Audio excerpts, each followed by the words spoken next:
آج کی تاریخ میں جو آپ کو ریٹ دیکھنے کو مل رہے ہیں یہ میں نہیں سمجھتا کہ 2025 میں بھی یہ ہوں گے۔ 70% تک اس کا کام مکمل ہونے جا رہا ہے 2025 کے اندر۔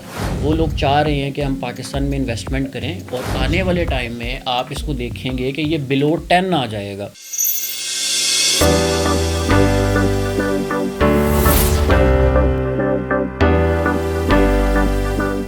جی السلام علیکم، میرا نام اسد اللہ وان ہے اور باہو اسٹریٹ کے پلیٹ فارم سے میں آپ کو خوش آمدید کہتا ہوں۔ جیسا کہ آپ میری ویڈیوز کو دیکھتے رہتے ہیں، میں ریئل اسٹیٹ میں انویسٹمنٹ پرپس سے لوگوں کو گائیڈ کرتا رہتا ہوں۔ تو آج کا ٹاپک بھی میرا بڑا خاص ہے۔ کچھ لوگوں نے مجھ سے سوال کیا تھا کہ آگے آنے والے ٹائم میں پراپرٹی کے حالات کیا ہوں گے، تو میں نے سوچا کہ اس ٹاپک کو کور کر کے ایک ویڈیو بنائی جائے اور آپ کو وہ ایک پوائنٹس بتائے جائیں جن سے یہ پتہ لگتا ہے کہ آنے والے ٹائم میں یہ چیزیں بہتر ہوں گی۔ تو چلیں کچھ پوائنٹس کے بارے میں ڈسکس کرتے ہیں۔ سب سے پہلا مین پوائنٹ ہے انٹرسٹ ریٹ۔ میں نے جہاں تک سنا ہے یہ اس کو سنگل ڈیجٹ پہ لے کے آئیں گے۔ اب یہ 23-24% پہ چلا گیا تھا، اب یہ واپس 15% پہ اس وقت سٹینڈ کر رہا ہے اور آنے والے ٹائم میں آپ اس کو دیکھیں گے کہ یہ بلو 10 آ جائے گا۔ تو یہ ایک بہت بڑی ریزن ہوگی۔ جو لوگوں کا پیسہ آپ کے بینکس میں جمع ہے اور اس کے اوپر لوگ پروفٹ لے رہے ہیں، وہ سارا پیسہ باہر آئے گا اور وہ پھر سب سے زیادہ جو انوالومنٹ ہوتی ہے وہ ریئل اسٹیٹ انڈسٹری میں ہوتی ہے۔ سب سے پہلا تو مین ریزن یہ ہے۔ سیکنڈ، انفلیشن ریٹ نیچے آ رہا ہے، اس سے بھی بہت امپیکٹ پڑے گا۔ تھرڈ ریزن آپ کی پولیٹیکل سٹیبلٹی۔ اگر ہم کچھ ٹائم پیچھے چلے جائیں تو نگران حکومت تھی اور پھر سارے معاملات چل رہے تھے، تو اب وہ ایک سٹیبلٹی آ چکی ہے، تو اس سے بھی بہت بڑا امپیکٹ آئے گا۔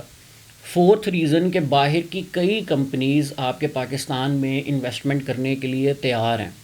وہ لوگ چاہ رہے ہیں کہ ہم پاکستان میں انویسٹمنٹ کریں اور اس سے بھی پیسہ پاکستان میں آئے گا اور اوورسیز کا ٹرسٹ بلڈ ہوتا ہے کہ اب یہ ہمارے ملک میں انویسٹمنٹ ہماری سیکیور ہے۔ ففتھ اگر ہم بات کریں تو سی پیک کا جو منصوبہ تھا وہ بھی 70% تک اس کا کام مکمل ہونے جا رہا ہے 2025 کے اندر۔ تو یہ کئی ساری ریزنز ہیں جس سے ہمیں 2025 ایک بہت اچھا سال نظر آتا ہے کہ اس میں بہت ساری چیزیں پازیٹیو ہوں گی۔ پچھلی کئی ٹائم سے جو سوسائٹیاں اپنی چیزوں کو بیچ رہی تھیں، اب 2025 میں جا کے وہ چیزیں ڈیلیور ہونے والی ہیں۔ تو جن لوگوں نے 2022 میں انویسٹمنٹ کی تھی ان کو ان کی چیزیں ملنے والی ہیں۔ اس میں بہت ساری سوسائٹیز آتی ہیں تو وہ چیزیں ڈیلیور کرنے جا رہی ہیں۔ کراچی بحریہ ٹاؤن میں ملک ریاض صاحب کو بھی NOC جاری ہو گیا، پھر وہ کراچی پشاور بھی لے کے آ رہے ہیں۔ تو یہ اتنے سارے اپ کمنگ پروجیکٹس ہیں اور آج کی تاریخ میں جو آپ کو ریٹ دیکھنے کو مل رہے ہیں یہ میں نہیں سمجھتا کہ 2025 میں بھی یہ ہوں گے۔ بہترین ٹائم ہے، بہترین موقع ہے انویسٹمنٹ کرنے کا۔ اس ٹائم کو آپ کو کیش کرنا چاہیے تاکہ آپ آنے والے ٹائم میں اس سے پروفٹ انجوائے کریں، اور جو ہم نے 2-3 سال ایک بڑا بیڈ فیز گزارا ہے ہم سب اس سے ابھریں، اپنے نقصان پورے کریں اور فائدے میں آئیں۔ تو آئی ہوپ کہ میں نے یہ 5-6-7 پوائنٹ آپ کے آگے رکھے ہیں کہ آپ کو پتہ لگے کہ کیوں ہمیں اس وقت انویسٹمنٹ کرنی چاہیے اور آگے آنے والے ٹائم میں ہمیں اس سے کیا کیا فائدے ہو سکتے ہیں۔